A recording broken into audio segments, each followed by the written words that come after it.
what we've been doing ever since the Industrial Revolution got started is making substitutions. Machines for people, chemicals for people, and so on down the line, until we really have gotten rid of the farming population.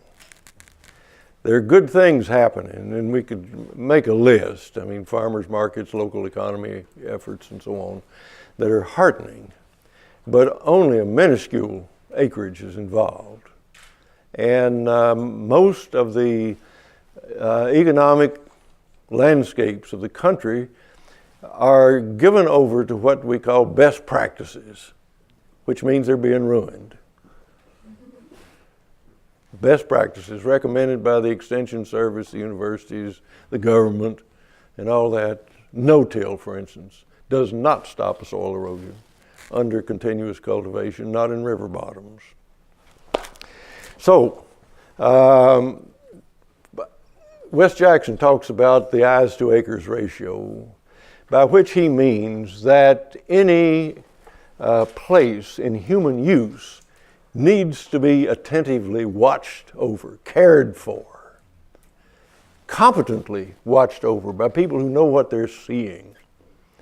And I'm reckoning at home with the disappearance of the native black willows from along the shore of my river. The big decline, if not the disappearance, of the muskrats. Why? You can't find out. Nobody's looking. I've approached people, conservationists, biologists, and so on, for the last 12 years, asking them, why did the black willows disappear? Except for a few old fishermen that I would blunder into anyway, I haven't found anybody who knew they'd disappeared until I said so.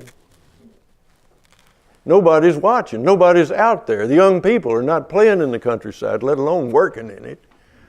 They're watching screens to get ready for the world of tomorrow, in exile from the world of today.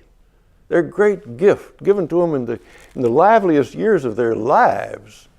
They're sitting there looking at a damn screen. Or, as my school teacher granddaughter says, sex takes up a lot of time. I said, how can sex take up a lot of time? Oh, she says, arranging for it by telecommunications, you know.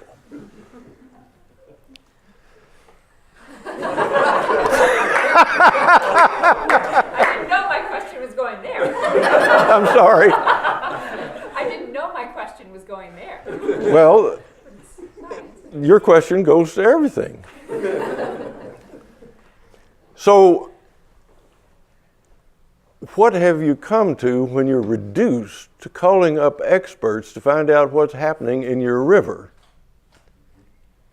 We've substituted science for the human presence in the human economy, the human economic landscapes. There isn't enough science to go around.